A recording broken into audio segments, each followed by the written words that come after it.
Thanks for joining us for this panel discussion on the future of U.S. foreign assistance in Africa. I'm going to introduce our panel here in a second to get started, but before we do, I just want to say a few words about the Africa Center for those who might be joining us for the first time. We're based in Harlem, New York, at the very top of Central Park. We're a pretty multidisciplinary institution. Our work focuses on arts and culture, policy, and commerce related to the African continent, with a particular focus on narratives. So we think it's important how the world comes to understand the place and its people and its diaspora, and that the prevailing narratives about Africa do justice to the lived experience of the people that they intend to represent. And so as part of that work, we convene panels such as this one to help us get smarter about the things that we care about. Today, we're hoping to get a better understanding of foreign aid in Africa and what the implications might be for the continent if, as is being suggested, the U.S. scales back its funding of what I think have now become critical programs in health and education, particularly. I think here in the US, there are some really important conversations going on about the impact these changes will have in the lives of the, I think, many thousands of people that administer these programs, and also the extent to which funding these programs is in the country's best interests. But today, I think I'd also like to have a conversation about the other side of this and sort of those for whom these programs are intended and what these changes might look like.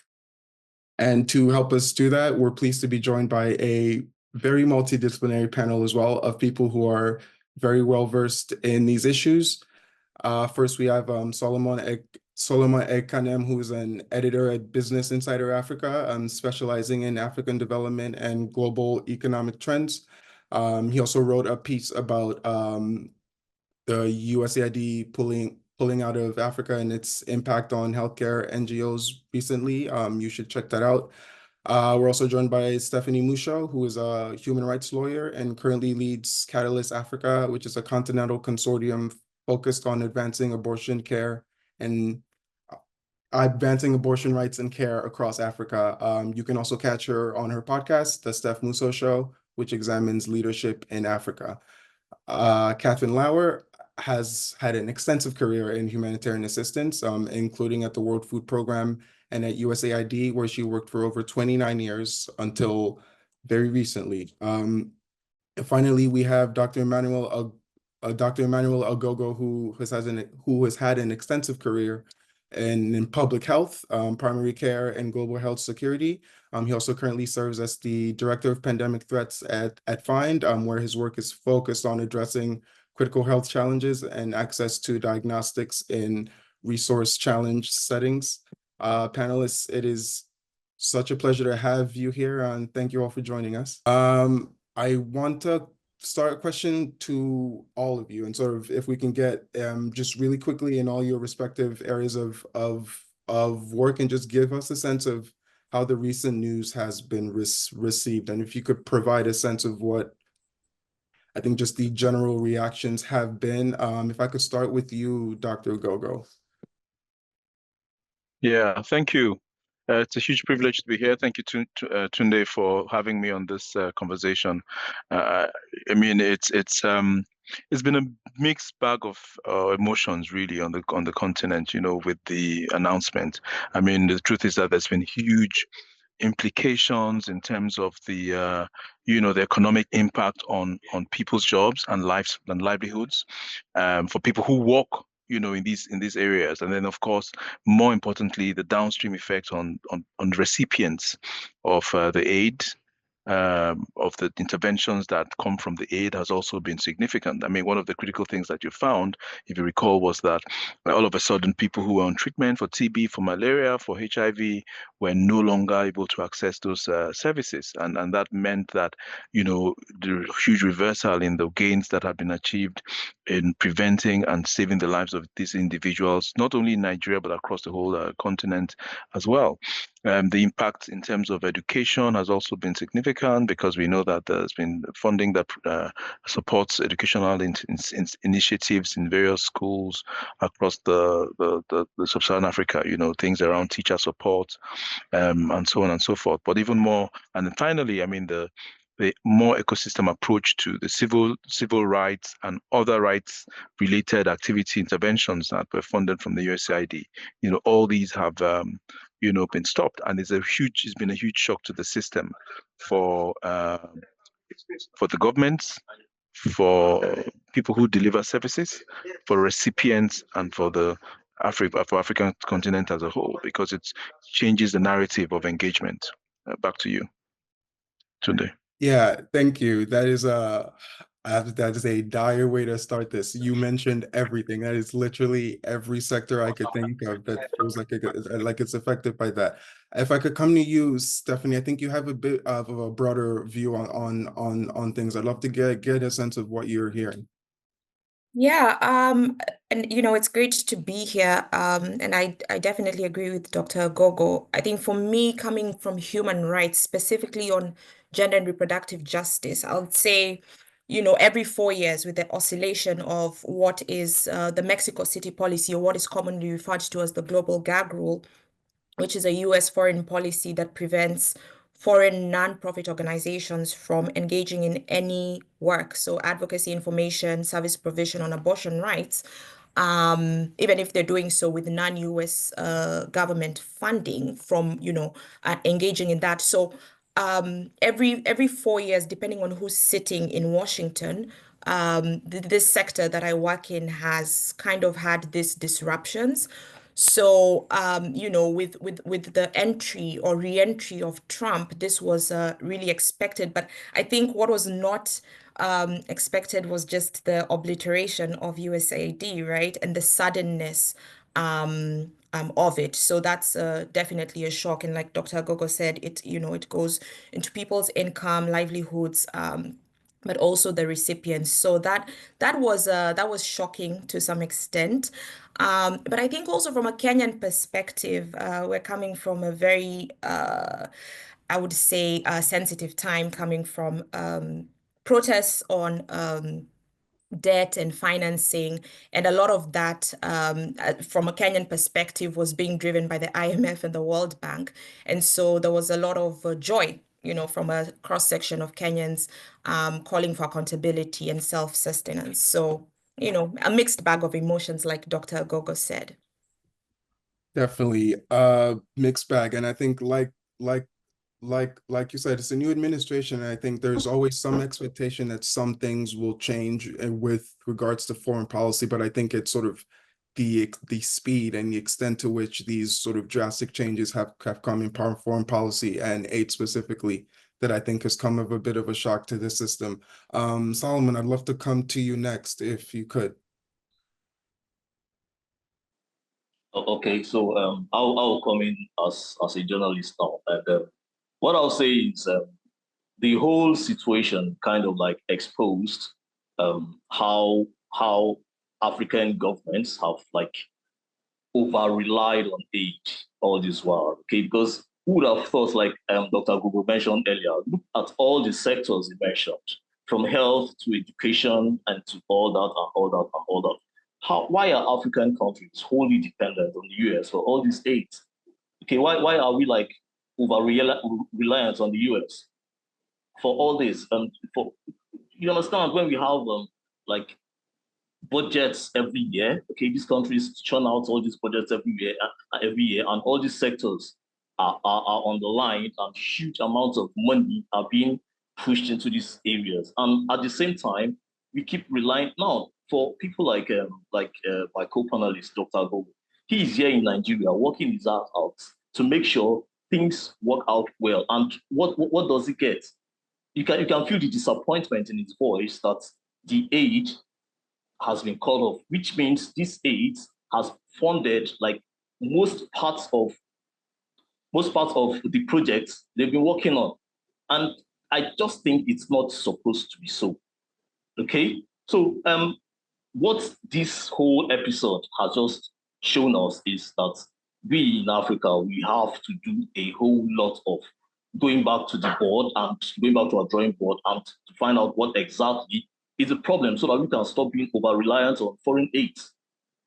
So that's just what I need to say about this. No, thank you. I think that's an important point that I think I would love for us to come back to as we keep the conversation going.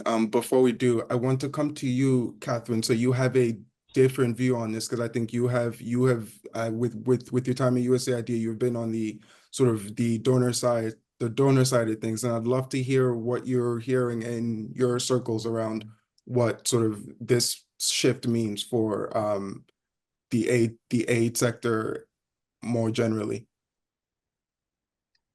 Thank you for the question, and thank you very much for including me here. I would like to upfront say that, first of all, I don't speak for USAID. I got just terminated. So I'm one of the people who suddenly found out my engagement is terminated as of, they selected the 7th of March. Now, of course, for all of us who work for USAID, it's a very bad experience personally, but we feel much more strongly about what is happening to the people who trusted us into working on programs with them that should make their situation better. That's the part that we are all struggling with. We all have a hard time with. Now, interestingly enough, some of us read that famous document, 900 pages, called Project 2025, which was developed by the Heritage Foundation over many years. And that was basically the design for dismantling the administrative state. So what's happening to USAID is only the experience of that one agency. It became so visible because it was the first agency that got dismantled, and it was done in a very destructive way. Obviously, in a program that I thought the budget was about 63 billion for this year, a program of that magnitude, you will always have disagreements about certain programs. Is this the right thing to do? Is that the right thing to do? There are social concerns that some people have, others have political concerns, others have financial concerns. It is understood that you don't agree on everything, but to just take the sledgehammer or the chainsaw and just destroy everything, that is not acceptable to any one of us. Now, as far as the USAID section is concerned of that Project 2025, we knew basically which types of programs would be selected out. Anything that speaks to DIA, DIE, anything that speaks to reproductive health. And Stephanie, I want to address that specifically to you. It's very unfortunate that the people who wrote that document consider reproductive health to be equal to abortion. Their mind is not broad enough to see all the other elements of reproductive health. So we are struggling with those kinds of things. But we knew the type of programs that definitely would be cut out, but we thought that this would be surgically removed without damaging everything else left and right, above and below, but that's not how it worked. So right now, I know the Supreme Court has instructed USAID now to make all the payments for services already rendered. And you may like to hear this. I don't want to take the floor too long, but I think this is an important new development. The Supreme Court has now instructed USAID to make, I believe, $2 billion worth of payments for services rendered or supplies delivered. There is one example, a factory in Georgia that makes the RUTF and RUSF, malnourished children. They just finished production of a $10 million worth of order when the contract got terminated. So the owner of that company said, I cannot survive this. We have to go and file for bankruptcy. Now it looks like the supplies that he produced under a contract will now get paid, and it will get delivered, and it will get used, at least that much. But going forward, it is very unclear how much we will see. And that's not just for the humanitarian side, that's also for the development side. And given the unfamiliar organizational structure right now, it is very hard to say what's going to happen next, because it's a stop and start and start and stop. It's very, very difficult to estimate what the next steps are going to be because of that new organizational structure that we have never seen before and for which we are not prepared. Over. Thank you. Yeah, and I think it's an important point. I think there are the effects to people's lives who work on these issues, but there are also the downstream effects of all the organizations that are involved in all the work that goes into making these programs work. Thank you so much, Catherine.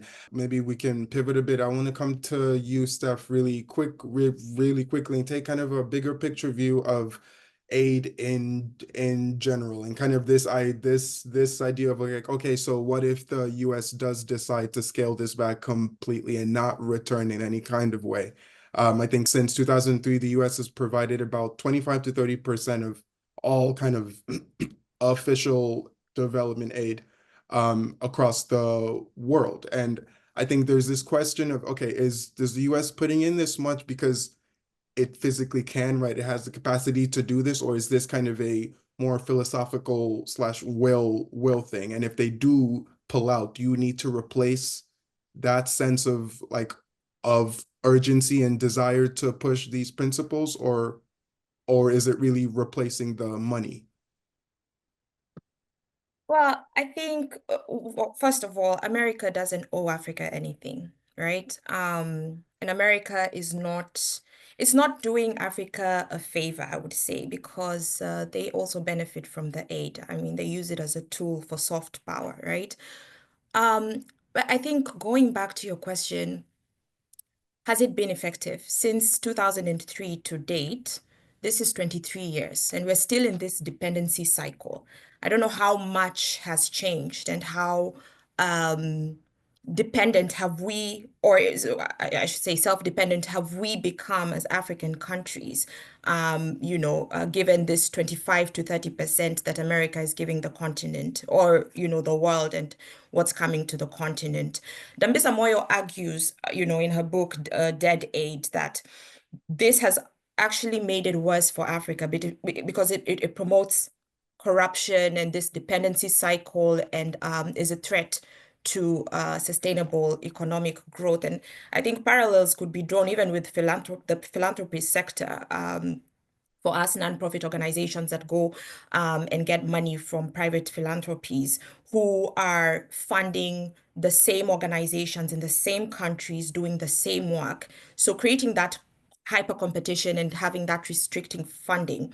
I think it's time for us to not even think about it from a point of, is this possible without the US? Yes, it is possible without the US. Can we look at alternative avenues or approaches to financing, right? I'll give you a very quick example. In Kenya, when we were going through this Gen Z protest against the finance bill, in a span of 24 hours, Kenyans raised about 30 million Kenya shillings. I'm not sure what the equivalent of that is in USD, but this is in 24 hours, right? And this was to respond to the injuries that were coming out of the police brutality and the deaths and the costs related to burial costs and the legal fees for protesters who were being arrested. Our national motto is Harambee, which is a Swahili word that signifies the spirit of community and collaboration and self-help and pulling together. And we have Harambees all the time, when somebody is sick, we get onto WhatsApp groups and we raise the money. When your kid needs to go abroad for some, education or whatever it is, we do Harambees, yeah, whether it's on WhatsApp or we meet somewhere and we put our money together. In that same spirit, can Africans use Harambee and Ubuntu towards self-sustenance, and kind of shift away from that dependency on foreign aid. Number two is, I think there's untapped alternatives in the private sector. And this calls for an intersectional approach. How can we bring in, how can we make sense of something like gender justice and reproductive justice and tie it with a flourishing economy? Yeah, and how can we make a case for investment from private sector? They have corporate social, what I think before they were calling it corporate social responsibility, and they're now moving towards corporate social investing that is more long term. So if my bank can give 25 million Kenya shillings on a golf tournament for prize winners, can they match that and put it towards healthcare or towards gender, for example? We can explore those things. But I think most importantly is around accountability. Africa is so rich. We have the resources, we have the minerals, We're spending so much money on travel and luxuries and, just putting up our policy makers to live these lifestyles. Can we call for greater accountability for those in office, because we do have the money? Kenya just spent, and I'm sorry I keep giving these examples of Kenya, but I am a Kenyan and that's the context in which I operate in. Kenya just spent about 500 million Kenya shillings, which is the equivalent of 3.8 million US dollars, on a very failed and tired campaign at the African Union to get our opposition leader to become the African Union chairperson. This is money that could go into social development. So we do have the money. I think we need to shift from this development. And in no way am I saying that America and USAID, that they don't have the power and the influence, but we do have the capacity as Africa to stand on our own. Thank you, Steph. And there's a lot of stuff in there I want us to come back to. And Solomon, I want to come back to your question, but before that, I wonder if you could respond, Dr. Gogo, to Steph's original point of, like, I know you would speak to a lot of the importance that these programs have served in a lot of the sectors that you care about, but I think a lot of people would argue that the way that aid has been functioning on the continent has been deeply flawed, right? And there is a need to change it. And I'm sure you wouldn't say that the response is to cease it altogether, but like, is there some truth to the idea that the way it's been working hasn't been working? Yeah, thanks. So I remember I chose my words very carefully when I said it's a mixed bag of emotions, right? So there are many people who think that after having worked in this space for a long time, that aid is bait. In fact, you were wearing a T-shirt. The keynote speaker at the Diagnostic Summit just held in Abuja over the last few days really spoke about that. Africa does not have a resource constraint problem. We're a recent squandering problem. So that's the kind of thing that Stephanie, resource squandering, recent. So that's the kind of thing that Stephanie mentioned. Although we can't be simplistic that in saying that we don't, that perhaps cutting budgets and things like that, that there's a simple, straightforward solution to the problem. But I think that we need to take a step back, almost to the first principles, to ask ourselves why African countries should be dependent on foreign governments and other aid to run basic services for her people. I think that is a failure of leadership and governance, right? So that's a fundamental issue that we need to think about, that if we are running countries that are legitimate, that are structured, that are meant to be sovereign, then there's an obligation that the governments or the leaders of these countries have to the individuals of the people. So this is one critical point that I'd like to start with.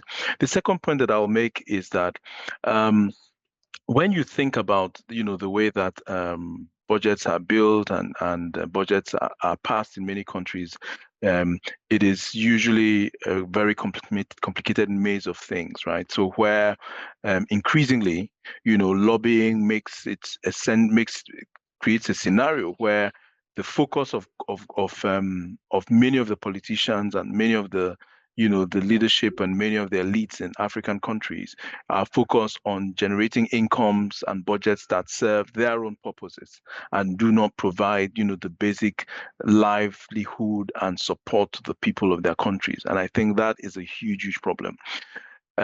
So there is basically a huge, there's a huge problem with budgeting and developing budgets that are not addressing critical needs of the countries, education, health, etc., which should be fundamental. That's one point. To the point about, the aid, the source of aid and how aid is spent, we all know, and people who look at these numbers know that to a large extent, aid is soft power, is a mechanism for soft power. And therefore, to a large extent, at least in the health sector, we know that a lot of the aid, whether it came through USAID or PEPFAR or others, and many countries had to change systems and develop what we call a localization policy. Many times when projects were set up with partners from the global north, not just the US, a significant proportion of the funding would be retained there to pay, salaries on that side or overheads on that side that are significantly different to the costs that actually are incurred in country. And then, of course, procurements on things like that are also affected. So there is a need to look at these soft power options and how they also impacted the way the aid was provided and deployed.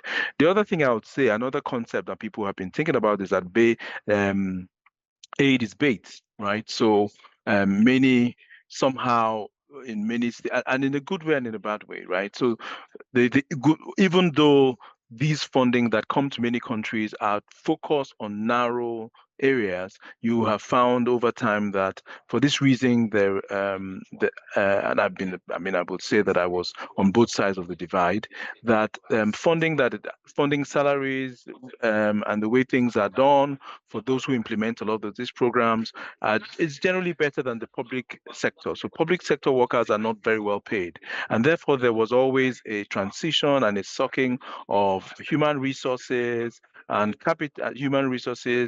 capacity from your public services into these projects, right?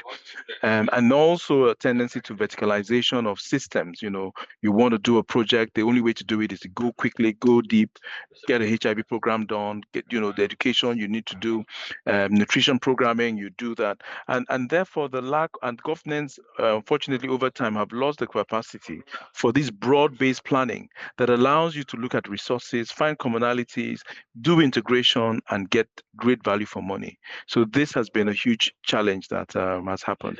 And the final point that I'll really make is that, like I said, I chose my words very carefully, is that some people have looked at it to say, while there's a concern that these services have been stopped, the funding is no longer going to countries, and that lives are going to be lost very clearly, the question now means that perhaps it's an opportunity for countries to sit down and have holistic plans. The point there was that I think there's this question between a lot of advocates for a lot of these programs would say that they plug a lot of the capacity gaps that exist in a lot of these systems on the continent, but then the other side would be sort of it would be important to explore the extent to which they have maybe contributed to a lot of these gaps that existed or have contributed to perpetuating some of the inefficiencies that exist at this level.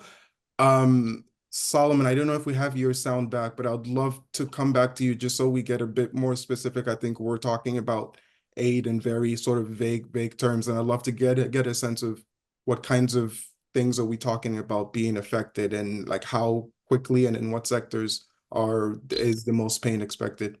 So when we talk of how the consequences or how the aid withdrawal by the United States of being, I think we need to take several things into consideration, which is the scale of the aid reduction, how much have been withdrawn, then the specific sectors affected, as you've mentioned, and the ability of these affected countries to adjust.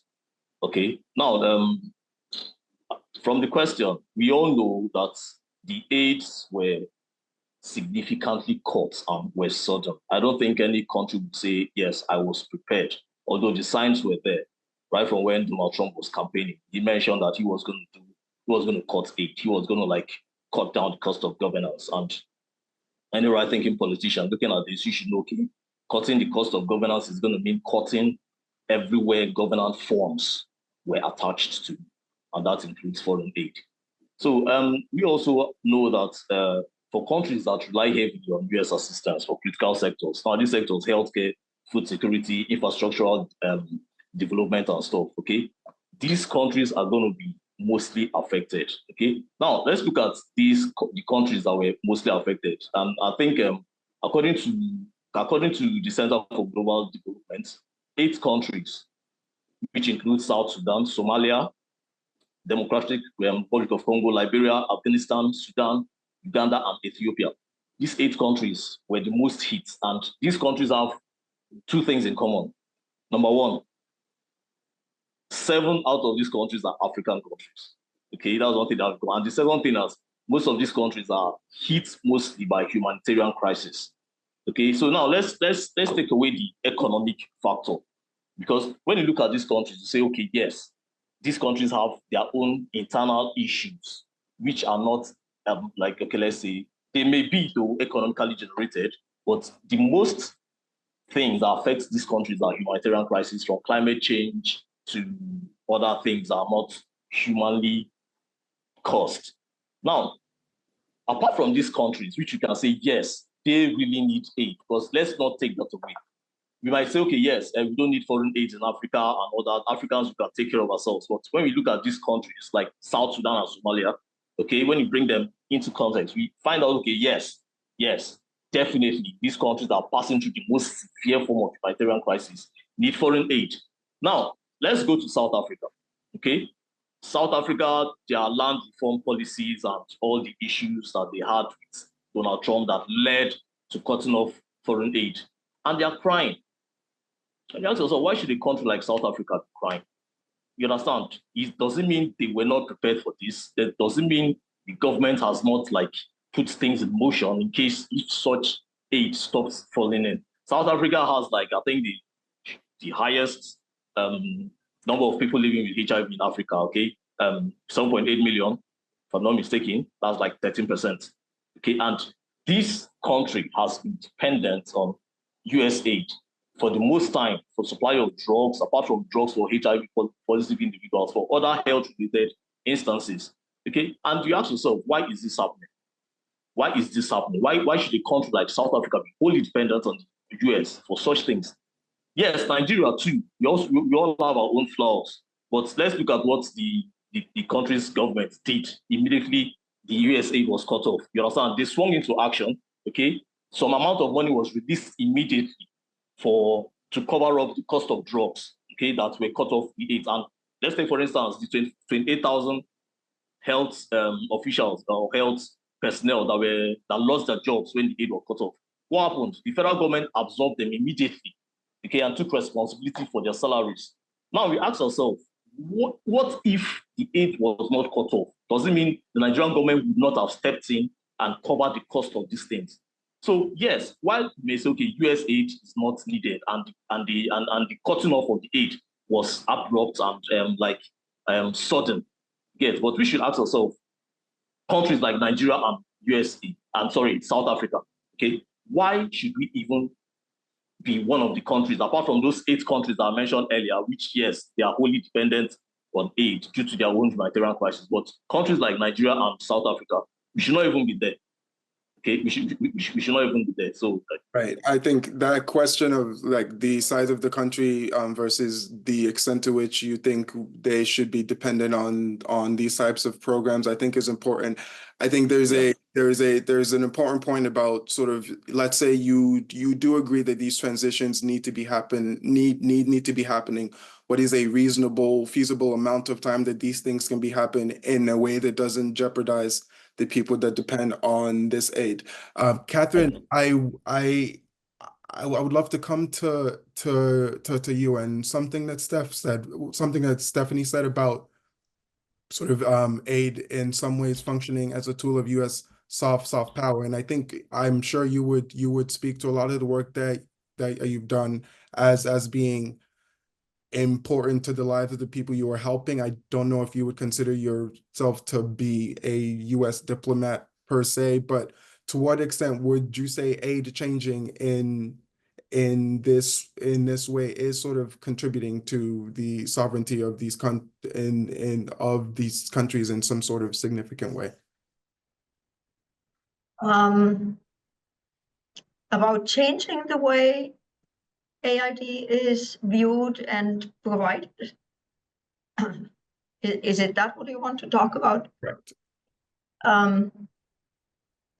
I do. And I think, first of all, I think this drama that we are living through right now is actually an opportunity to make the changes that many people have been talking about and have only been tinkering on the edges. And I want to tell you what I heard from the president of Ghana saying yesterday in a panel with, I don't know what SNN stands for, but it's something like a North-South organization. There was a panel of 5 people, and I stumbled into that video, and so I watched it. And the new president of Ghana said,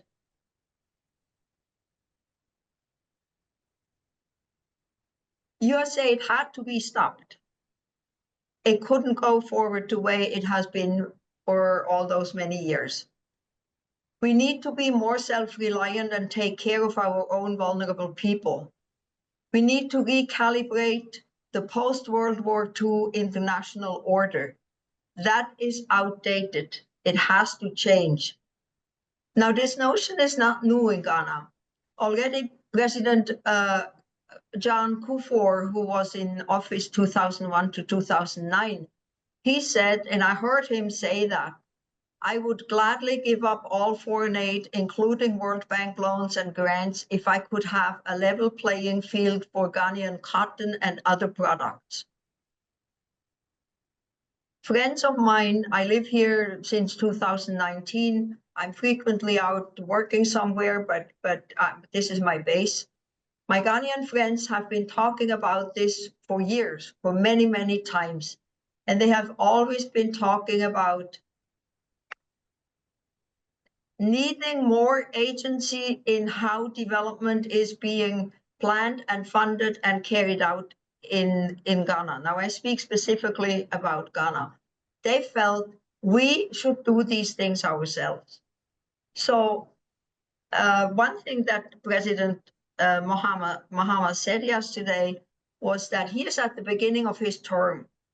And at the beginning of the year, they are developing the budget. So he says, we are now developing the budget for 2025. I think the fiscal year may start in July. I'm not sure, but I think so. He says, I have to accommodate $156 million worth of lost USAID funding. If we just save a little bit and are a little bit less generous in other things that we are doing, we can find that money in our own budget and take care of these things. And the most important elements of the program overall is governance, democracy, health, economic growth, and education. And he said the most urgent 2 programs that we have to fund right away are maternal child health and the PEPFAR program. And we can do that with our own means. So now this is really the kind of attitude that I believe is necessary in order to make the changes that so many people would like to see. Over. Thank you so much, Kathleen. And I think this question of attitude, I think, is unquestionable. I think the part of this that does still irk me is not irk me, but I think the part I would like answered in a bigger sense is, are we able to combine that attitude with adequate resources to do this, and really being specific about the ways that these changes can be financed. I want to stick to the US and come to you, Dr. Gogo, really quickly. And this idea of the US historically, I know we don't all agree with this, but I think the U.S. itself has carried itself as sort of a standard bearer in this aid in this aid space and advocating for the importance of this kind of assistance, and be it through the government itself or NGOs. And I wonder if am I overstating the importance of leadership of a rich country in this regard, in supporting the existence of these programs? Or are we really at the point where you're saying we don't need these programs at all? Are you Right. talking to me? No, to Dr. Gogo, please. Okay. Okay. Yeah. So my response to that is threefold rather. I mean, first of all, America has been a standard bearer, like you said, and clearly so. We all look at America as a bastion of democracy. Many countries have looked up to the country and restructured their political systems to mirror it. Having said that, and I think some of the interventions have been life-saving, despite all the flaws of the system of the PMI program, that's a Presidential Malaria Initiative, or the PEPFAR, which is the emergency program for HIV, which has remained an emergency. Some people say, almost 20 years afterwards, without a review. So clearly, America has led the conversations in many of these areas with good reason. However, one of the things that has been clear is that going forward, we need to find a way of ensuring that countries also step up to the gap. And if you see with what has happened, there's been a collateral damage, right? So there's been a collateral effect where, as America cut back, the Germans, the Swiss, the EU have all sequentially also cut back on their aid suppositions. And I think that is a real challenge, that that leadership has also reflected that way. Doing one step back to not to forget the most recent history. I mean, if you think about what happened during COVID, it was a huge shock to the system. And I think we underestimate the PTSD, the global PTSD that is happening after COVID. First of all of a sudden, these egalitarian ideas about multiculturalism, multilateralism, and this whole idea of globalization suddenly was turned on its head. And you see, even in many countries, there is the recession back to home. There's a more right-wing leadership and a tendency towards looking inward. So if you look at the geopolitical and geoeconomic status, this is not surprising. However, what is surprising to me, to answer your question finally, is that where should be the beacon of hope? What should there not be a plan where countries and regions understand and learn from what happened during COVID and say, well, yes, we will have the neighbor help us, but you should also save for the rainy day, and you should also prepare, to put out the fires in your own backyard. I think that, for me, is one of the fundamental changes in mindset that needs to happen, not just in Africa, but across the whole LMICs and the global South. Back to you, Tunde. Thank you. And I think this idea of sort of coming together and trying to see if there are fires that we can preempt and kind of plan for, so it maybe doesn't seem as dire when things like this happen. I think that's an important point. Steph, I think sorry, I keep calling you Steph, which is so familiar because I absolutely have not earned that right. Stephanie, I think there's a school of thought that also says that in sort of more immediate terms, if this signals a U.S. retreat from Africa, be it in aid or geopolitically more generally, that this should be an opportunity, or Africa then needs to realign itself with someone else in this increasingly multipolar world. Where do you stand on that? Do you think there's another path, or does there really need to be some sort of attachment to a benefactor? Tunde, you can absolutely call me Steph. I think, well, the Pan-African in me believes that we don't really need to be aligning, going back to the post-World War, Cold War, and we were either, turning east or turning west. That was to the detriment of Africa, and I don't think we should make those mistakes again. We're right now in a process. We just came out of the Summit of the Future in September, and we adopted the Pact for the Future to find financing or to bolster progress towards sustainable development goals. And I think Africa needs to really look at accountability. I think my hope is on accountability and governance and in the private sector, because that is with the private sector that's untapped, and with the accountability we continue to be having these issues. If you look at, and again, I have to be careful about this because I'm an international lawyer who believes in cooperation and in the international system, but we're talking about a global financial architecture overhaul, for example, and we're thinking, is the system as is right now fit for purpose? And we're saying, multilateral organizations, the United Nations is not fit for purpose. It is not inclusive for Africa. We do not have a permanent seat on the Security Council. We're saying the World Bank and the IMF and, all these mechanisms need to shift because in the way that they operate, they are to the detriment of Africa. I think we also have to have this same mentality of reform, even when we think about financing our development and looking inward. And that's why I insist on accountability and governance. I saw, I don't know if it was a tweet or if it was on Threads, but someone said, it was a conversation that was going on, and someone said, Africa is crying. You want us, and us was America. You want us to fund your healthcare systems while your politicians are financing private jets for travel. We have to address those issues. And I ran the risk of making it simplistic, and I ran the risk of having pushback that we don't want to dumb down the conversation. But sometimes the solutions are as simple as that. Stop wasting money, stop flying private, stop having delegations. Right now, we're at the United Nations Commission on the Status of Women, and African countries have huge delegations who, a lot of them don't have the technical capacity to negotiate on gender and financing, yet they're here. Do they attend the meetings, or are they at Times Square and on Broadway and doing their shopping? We have to hold our leaders accountable. When we're talking about reforming the system, we have to, there's two things around language, right? How many Africans speak and understand English? And that's the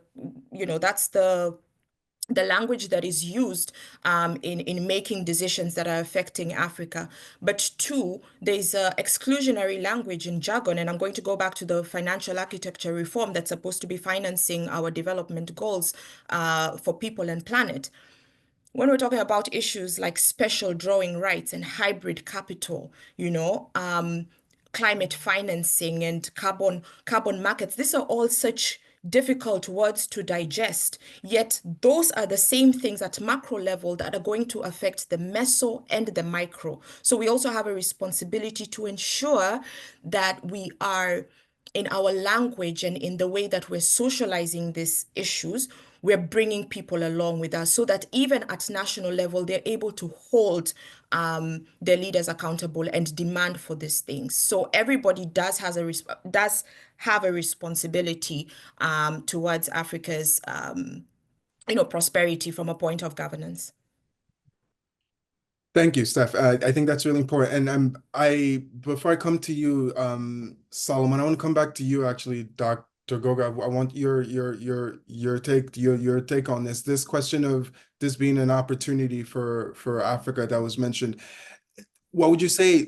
Does there sort of need to be still some intention, right? Opportunity comes, or opportunity needs to be taken. And I think Steph has kind of spoken a bit to how you take this opportunity, right? It takes governments here and on the continent being more deliberate about good governance and you using funds as they're intended. I wonder, would you see this primarily as opportunity or risk to the people who are vulnerable and rely on these programs? So I think, I hear this and I say this often, that Africa is a country until it is not, right? Um, when a lot of the conversations that we have, that we think about Africa is not really sometimes referred to as this big country, but we're not. We are much more complicated than that. And I think the starting point is really recognizing what has happened historically, and the fact that the balkanization of the continent as it was has created countries, some that are viable, some that are not, and a lot of hands and a lot of issues over the years have continually created countries that, based on based on a lot of parochial interests, that continue to create issues where there is a huge amount of instability and humanitarian crises that arise not only from not only from natural causes, but from a lot of man-made causes. So a lot of wars and a lot of conflict that continually destabilize many countries. So I think to put that in context, and it's really, really important to start from that, to have that starting point. And to your question, it therefore means that the needs of African countries is more complex, but you have the organizing systems like the African Union, for instance, and regional blocs that really should begin to engage more structurally and say, look, what are the needs across these areas? And with these borders that we have, for instance, if you look at I do a lot of health security stuff, and we do cross-border interventions. And when you go to these so-called borders, they're fast in reality, because one cousin lives on this side and the other cousin lives on the other side, right? One speaks French, one speaks English, but they all speak Hausa or something else, and therefore they are one people. So I think there needs to be a movement where on the regional basis, on a continental basis, that there is a guidance from that level to address these gaps, and there's clear leadership from that level. There's an opportunity now with the fact that there's recently elected a new head of the African Union, and perhaps it should be a renaissance where people rethink how these shocks, global shocks, affect the continent. Especially because, and I'm going to end here, especially because the changes that happened in funding were anticipated. So a lot of people had anticipated that there was going to be some shortfall in funding post the COVID bulge, because of the other global issues like climate change, like the Ukrainian war, like also the issues in terms of economic downturns in many of the Western countries. So we knew that this was coming.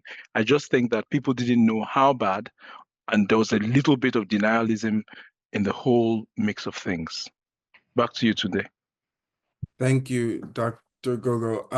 So unfortunately, we are coming up on time soon, and I want to see if we can end this in a way that seems like it is at least a little bit satisfying for you guys and maybe the people watching. So I have one question left for each of you, and I apologize in advance. I will get very direct and I might put you on the spot a bit, but please know that it is all in good faith. And if anyone in the audience has any questions for the panelists, please throw them in the chat and we will try to get to them as well.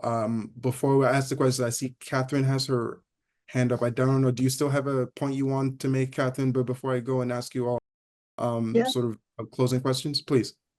Yes, I would like to do that, please. I much appreciate what Stephanie was saying about looking at expenditures. And there is a lot of money that I am certain that African countries and African organizations and governments can actually save.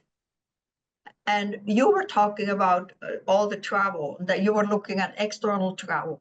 I'm even looking at internal travel, and I have not been very popular because I said in a situation, we don't need to have a workshop in Kenya. We are in Somalia.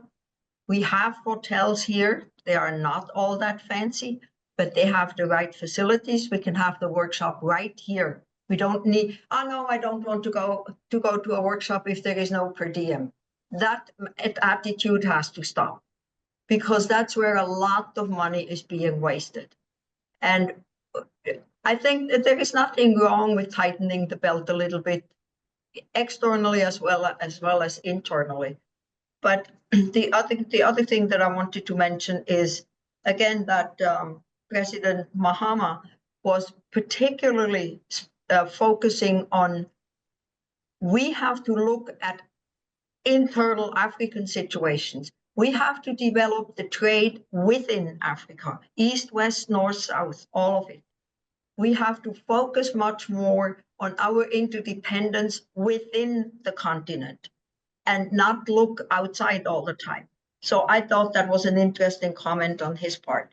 And with that, I turn the floor back. Thank you. Thank you, Catherine. No, I think that that's an important point. I think you've all to some extent, I think, brought up this question of waste and seeing as that is important, both in sort of better management of resources, but also maybe in addressing the culture in aid that maybe would lead to accusations of it's not being as critical as maybe it may be.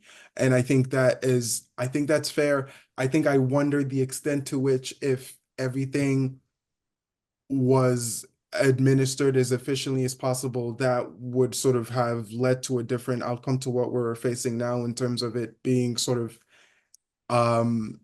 ended essentially. Okay, so to close and before we take any questions we might have, I think the challenging part for me and I think my instinct is to lean towards this idea of there's just no future for Africa that I think is as secure or as prosperous as we'd want it to be, that isn't self-sufficient. There eventually has to be some transition to developing a continent where there isn't this need for injection of outside resources just to keep the lights on. I think I would agree with that. I think I would want to, with respect to aid from the US specifically, Dr. Gogo, what happens, let's say there is a world where this 90-day pause is extended to a more permanent thing, and the US completely pulls out of, says it no longer wants to fund any AIDS programs, any education programs, anything on the continent. And we say, good, this is our chance to rebuild our systems. The aid ends today. What happens tomorrow? Immediately, what happens? What happens to those programs? Do the people who were relying on materials that were maybe coming in on a daily basis, what happens to their needs? Do we just acknowledge to some degree that there will be an adjustment period, and like we're willing to take a bit of hurt to generate this sense of independence, or sort of what is a practical way forward if aid from the US were to cease immediately? So I think one of the things that is clear is that even if aid is everything in 90 days, they say everything back to normal, the truth is that there's a huge amount of change that has already happened, right? So a lot of organizations have been preemptive in reactions. And so there've been a lot of sacks, there've been a lot of, termination of contracts, and there's been, Catherine was describing issues around for manufacturers who have stopped production. So there would have to be, for many of those systems where systems have actually been stopped, they will take 6 to 12 months, I think, to restart some of those systems, to recruit people, although many people are probably not gone on to new jobs. So there has to be a rewriting of the system if that were the case. If in the event, and I think which is the more likely scenario, that, it's not a question of turning back the taps completely, I think that what's going to happen is that there's going to be a natural attrition of a lot of things. So many projects that were funded based on, remember I said many projects were driven by soft power. There were some that are humanitarian, there are some that are life-saving, but there are some soft power related projects. you would find government struggle to try and take on board some of the more life-saving elements. And then, some of the other partners who are in the space might take on some of the more, societal framing elements. And there are some that will just die a natural death. While that might be good in some instances, it might also affect things in terms of governance, in terms of, those kind of projects that help with promoting, peace building, et cetera, et cetera. However, all these scenarios, we cannot really plan for them because, unfortunately, on the continental level, there hasn't been enough of a clear conversation at country level, at regional level, and at global and at the sub-regional level about what the implication of these kind of changes would be. There have been a lot of conversations about sustainability, and in fact, in Nigeria for HIV, I used to work in HIV on and off for the last 10 or more years, and it's almost like an annual sustainability plan. So a plan might exist somewhere, gathering dust, but in principle, to implement it will take a long time. Then the final point I'll make is that we also need to realize that people in the field doing humanitarian or health or other type of work, that the budgeting cycles run a 12-month cycle, right? And unless governments are able to, and you also have many countries that have what they call a medium-term expenditure framework, where they kind of propose how much they'll be spending. And if all these have not been built into the MTEF and into the annual budgeting cycles, then anything that happens will be ad hoc. It will be additional supplementary budgets and not sustainable plans. So the summary is watch this space, but more conversations, more planning is required. Back to you, Tunde. Thank you. More conversation, more planning is required. I think most would probably agree with. And then to you, Steph, in the longer term, then say we're able to address the more immediate needs, more immediate implications of these programs ending. How are these programs funded in the long run? I think you've spoken to this a bit already, but do I just have a fundamental misunderstanding of how large a lot of these countries' budgets are for these things? Is mismanagement to the point where that is really why we're not being able to pay for this? Or would there need to be more deliberate and substantial participation from other aspects of society? Okay, Tunde, I dropped off of my laptop, and I just I got a bit of your the last part of your question. But I think if the question remains the same from what you asked Dr. Agogo, I think if the US says there's no more US aid as we know it, or completely done, I think there's still some collaborations that are ongoing. Yesterday, I was extremely encouraged, having gone into a joint meeting by the African Union and the European Union, both on their ECOSOC, so the social and economic committees, and they have this partnership on financing for gender equality. And they remain committed to that. So there's a lot more other collaborations that are happening. But as we shift towards reliance on ODA, I think it's an opportunity for that reset that we need. Private philanthropy must step up. And I think I saw a comment on there on the chat. What are organizations like CGI and Gates Foundation doing? I think there's an opportunity for more intersectional approach to private philanthropic funding. So how do we get the different areas of development to speak to each other? What are the intersections and linkages between climate and gender and reproductive health and education, so that we're not working in silos, but building on that collaboration? It's an opportunity for private philanthropy to also shift from this project, one-touch, short-term financing towards more long-term unrestricted funding. But also going back to governments, there's going to be need to, and again, it's going to be a reset because we've been so dependent on this money. We're going to have to rethink, do we really need a minister and 3 deputies, right? We're going to see job cuts in government, but in as much as that's going to be painful in the short term, I think this is exactly the reset that we need. So everybody has a role to play in that. And I think it's going to be hard before it gets easy. Thank you. And I think the role for, I would be really curious to hear your thoughts on how you avoid the same sort of dynamics of functioning as tools of US soft power that I think are accusations that have also, I think to a lesser extent, been levied at these sort of private philanthropic institutions. But I do think you're right that there are ways to model these engagement in ways that I think account for these kinds of concerns going forward.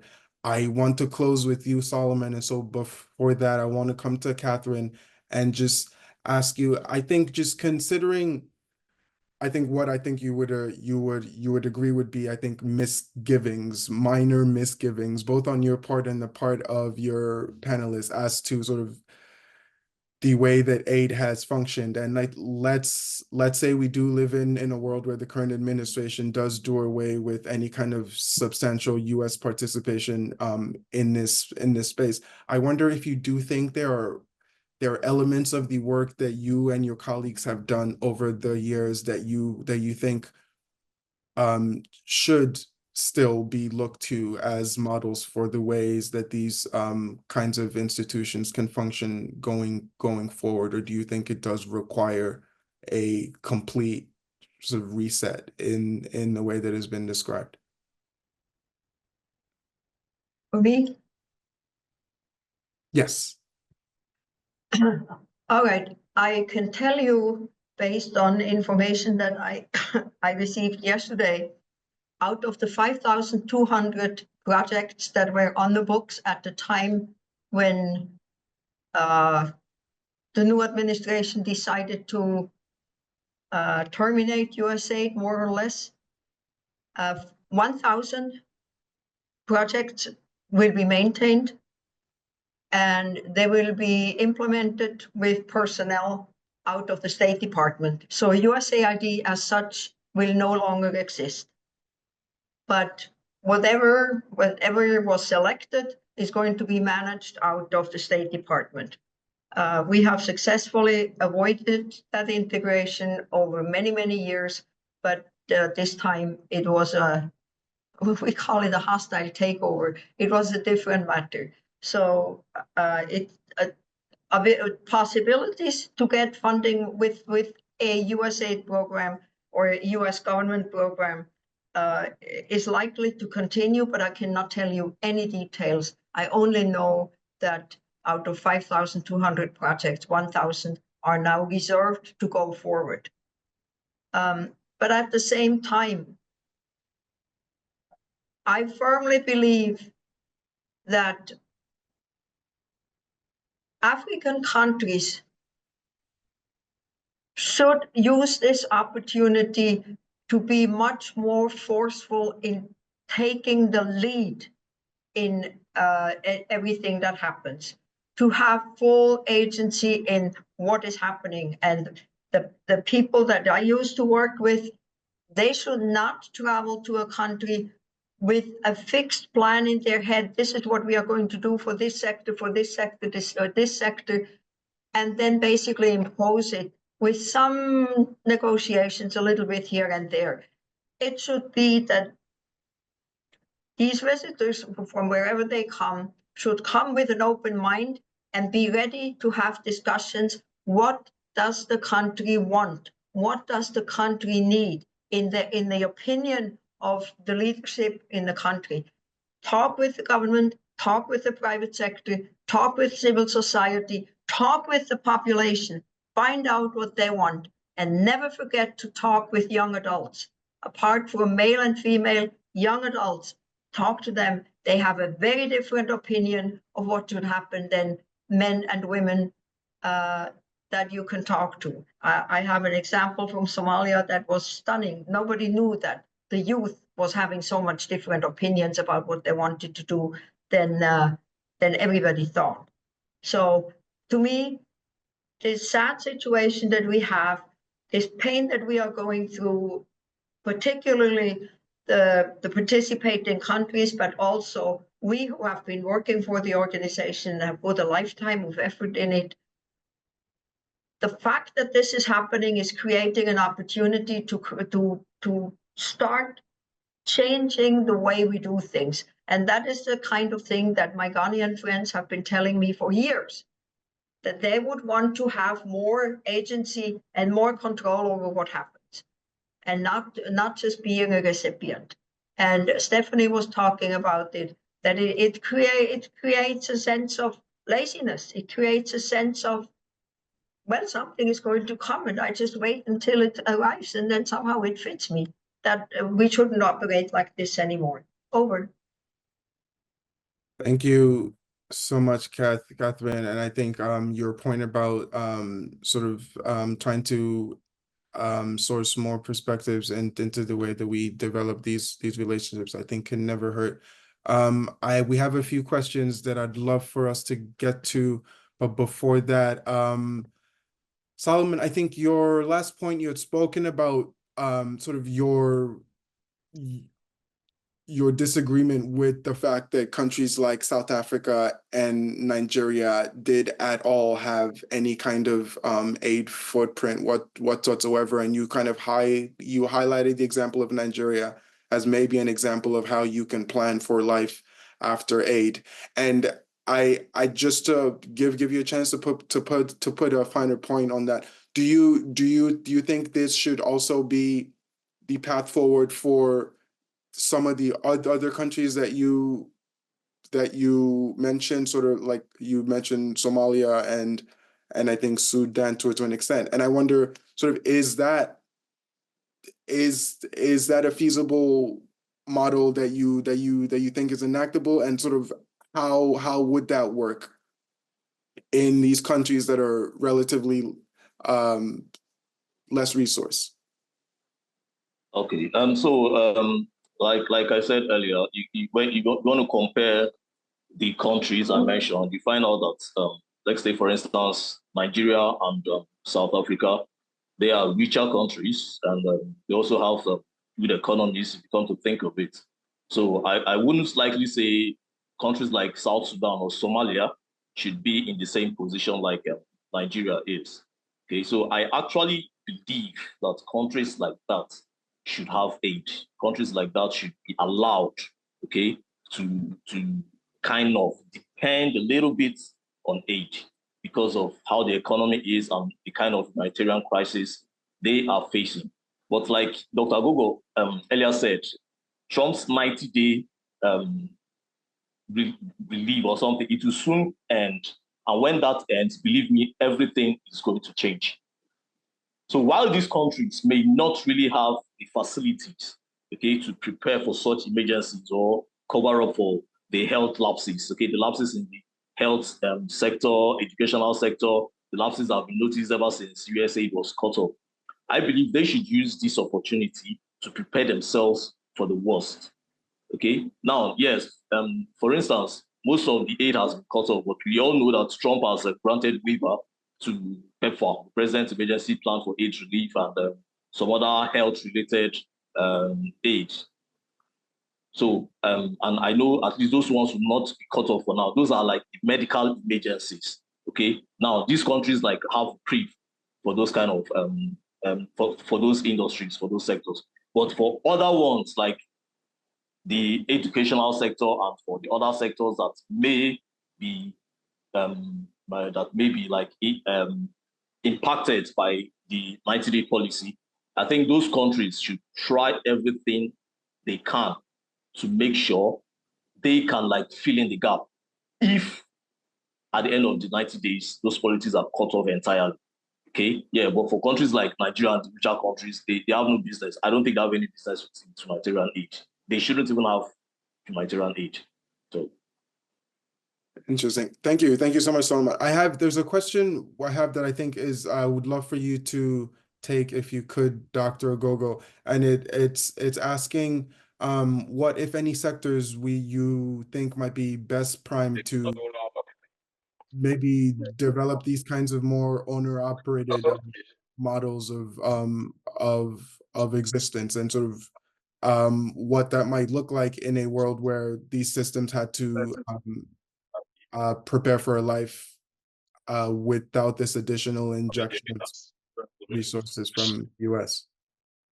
Yeah, I mean, without sounding too cliche, I mean, that Africa is really the youngest continent of the world. I mean, average age 18 years old, and therefore, I think I always say to people that our greatest assets are our people. The people of Africa are the greatest assets. Then all the other stuff under the ground as well. So there's a need to build human capacity. I mean, anything that builds capacity of people, makes sure that the young people are shoulder to shoulder with people on the Indian subcontinent and across the world in education, in IT skills, in ICT, in medical skills, etc. Skill building is one critical thing that needs to happen, and it's one that is going to have a huge return on investment going forward. The other thing that I think is critical is investing, obviously, in local manufacturing. Catherine mentioned something, and I think Stephanie as well, about intra-Africa trade. You can't sell. We need to move away from selling, our raw products to adding value to the products, right? Until we start adding value to products or to the raw materials, those cannot cross the borders. And to allow that cross-border trade with their vested interests that already exist, that make it difficult for intra-African trade. Intra-African trade is even more complicated sometimes because somehow it's just easier to sell, your unrefined product. So I think that's one critical thing. And there has to be some protectionism ultimately, because people need to accept that when these things start, the products may not be good enough, and we need to accept that, and we need to be a bit more proactive in ensuring that this trade happens in between. So but there's a market in everything you can think about. Market in clothing, market in fast-moving goods, market in arts and crafts, and then and market even in skill sets. The final thing I would say in terms of opportunities, if you ask me, is really the knowledge economy, like I said as well, that it's important to invest in teachers, in education, and in all these things that make sure that the teeming population of youths have something else to go. And it's a different type of education, I must add finally. The African educational system is still very colonial. It's still geared to building people who can hold down the blue collar job. It needs to change. It needs to be more entrepreneurial. It needs to be trained. It needs to be changed where people learn skills and people can work for themselves and build things. Those are some fundamental changes that are required. Thank you. Thank you so much. And I think we have a really good question from Naomi, which I'd love anyone on the panel to take. And the question is in regard to how individual or organizations here in the US can still get involved in these kinds of work, even as it seems like the public sector is primed to sort of pull back. And is there a world post USAID where there is outside involvement that doesn't kind of speak to the kinds of things that you're hoping to avoid? This is for anyone. Oh, for anyone.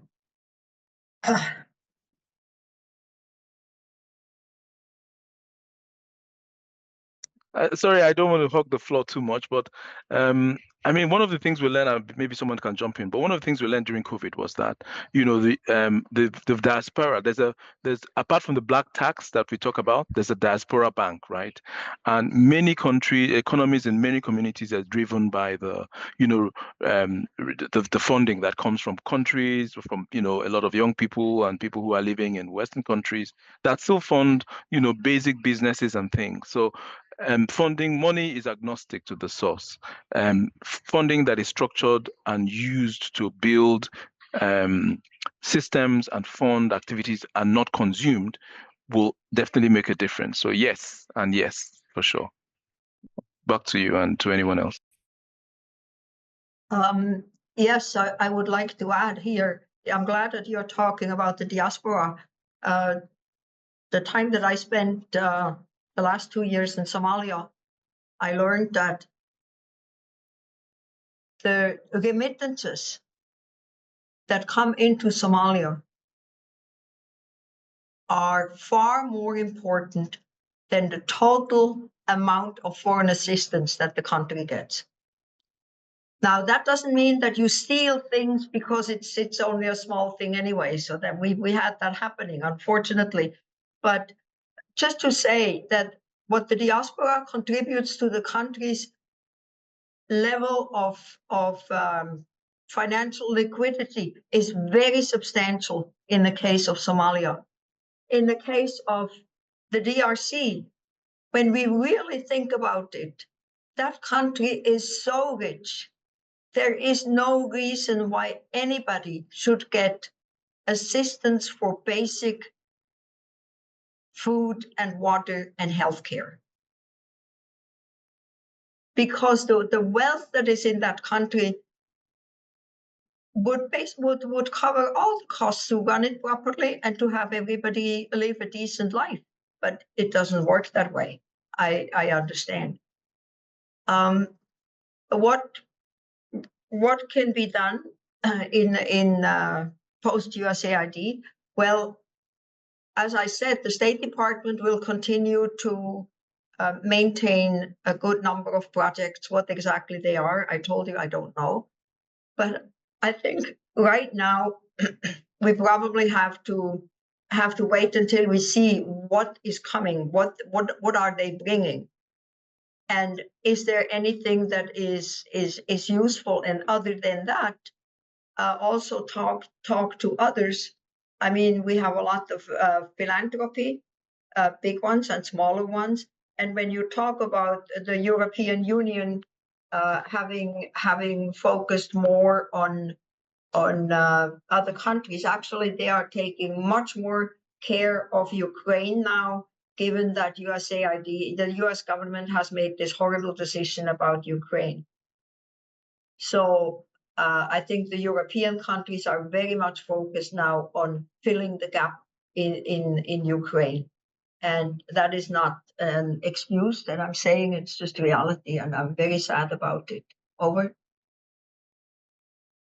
Thank you so much, Catherine. I think we're just at time, and I think we tried to get to as many questions as possible. For those that we didn't answer, I will try to get the panelists to answer them offline. For anyone who might have joined us late, we will have a recording of the full panel on our website by tomorrow. Before we go off, I just want to give a huge thanks to our panelists for a great discussion. I think there are elements of this that would have been missing if we didn't have as comprehensive a cross-section of perspectives from this space as we did today. So we're all very thankful. For everyone at home who joined us, thanks for participating with your great questions. And yeah, please go on our website and look out for future programming as it becomes available. And we hope to see you again soon. Thank you all. Home isn't just where we're from.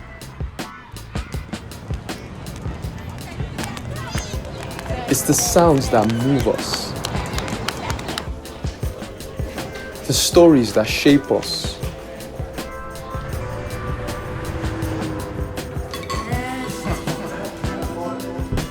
and the flavors that heal us.